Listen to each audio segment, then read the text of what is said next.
Hi hello ఎలా ఉన్నారు? నేనైతే బాగున్నాను. ఈరోజు చికెన్ బిర్యానీ చేసింది మమ్మీ, అది వీడియో చేశాను. ఒకసారి చూసేయండి ఎలా ఉంటుందో.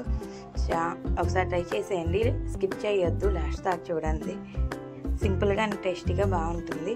ఫస్ట్ ఆనియన్స్, మిర్చి, టమోటా, కరివేపాకు, కొత్తిమీర, పుదీనాకు మొత్తం కట్ చేసి ఉంచుకోవాలి, పక్కన ఉంచాలి. తర్వాత మనం పలావ్ చేసేది ఉంటుంది కదా దిశ, అది పెట్టేసి ఆయిల్ గీ వేసేసి ఇంకా పలావ్ దినుసులు ప్యాకెట్ ఉంటుంది కదా అది వేసేసి ఇంకా టమోటాలు, పచ్చిమిరపకాయలు, ఉల్లిపాయలు వేసి బాగా మగ్గించాలి. చూసారు కదా, మనకి సరిపడినంత ఆయిల్. మనం ఒక్కొక్కరు ఎక్కువ వేసుకుంటారు, ఒక్కొక్కరు తక్కువ వేసుకుంటారు కదా. ఇంకా అల్లం చిన్నులపై పేస్ట్ ఉంటుంది కదా, అది ఒక 2-3 స్పూన్స్. రైస్ క్వాంటిటీ బట్టి ఇప్పుడు మేము కొంచెం ఎక్కువ చేస్తున్నాం, ఎందుకంటే మా అత్త వాళ్ళు వచ్చారు అందుకని. ఇంకా గరం మసాలా, ధనియాల పౌడర్, చికెన్ మసాలా ఉంటుంది కదా, అవి వేసేయాలి ఒక్కొక్క స్పూను. ఎక్కువ క్వాంటిటీ కాబట్టి మేము 1 స్పూన్ తీసుకుంటున్నాము. తక్కువ క్వాంటిటీ అయితే 1/2 స్పూన్, 1/4 స్పూన్ అలా తీసుకోండి. ఇంకా పసుపు, ఇప్పుడు పసుపు వేసింది అమ్మ, తర్వాత కారం వేసింది. సాల్ట్ ఏమో చికెన్ వేసినాక చేస్తారు. చూసారు కదా, మంచిగా అడుగంటకుండా మంచిగా కలుపుకోవాలి. తర్వాత మనం చికెన్ అయితే మేము 1 kg తీసుకున్నాము. 1 kg చికెన్, 2 స్పూన్స్ సాల్ట్ వేసింది అమ్మ. ఇంకా మొత్తం పట్టేదాకా కలిపేసి ఇంకా మూత పెట్టేయాలి. చూసారు కదా మంచిగా. తర్వాత పుదీనాకు, కొత్తిమీర వేసింది.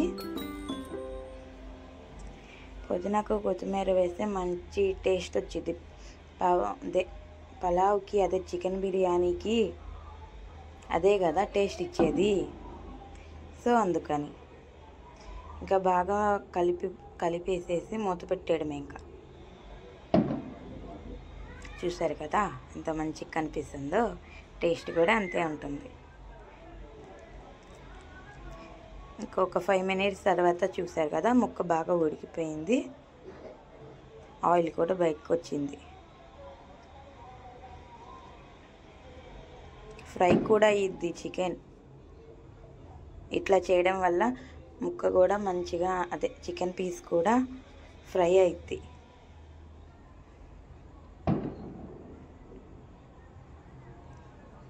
ఇంకా వాటర్ వేస్తుంది అమ్మ, అంటే 1 గ్లాస్కి 1.5 గ్లాస్ వాటర్ లాగా. ఎక్కువ క్వాంటిటీ, మాకు 6 గ్లాస్ బియ్యం వేసింది, దానికి తగ్గబడినట్టు ఆయిల్. మీరు ఎట్లా అంటే కొంచెం మెత్తగా చేసుకుంటారు, కొంతమంది అయితే పొడిగా వేసుకుంటారు కదా.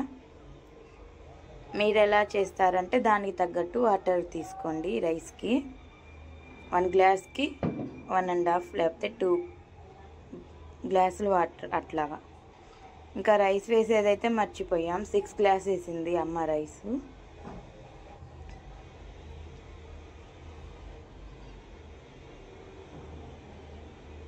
చూసారు కదా, ఇంకా నీళ్ళు ఉంది, తీసి అడుగున లాస్ట్ అంటే కింద నుంచి పైకి తిప్పాలన్నమాట.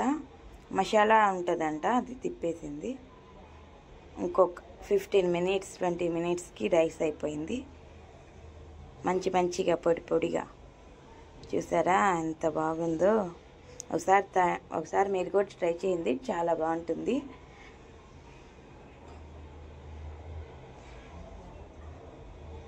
వీడియో నచ్చితే please like and subscribe. Chicken అయితే స్మూతీగా చాలా బాగా వచ్చింది, ఒకసారి మీరు కూడా ట్రై చేయండి. బాయ్ బాయ్, అంతే, వీడియోకి ఉంటా.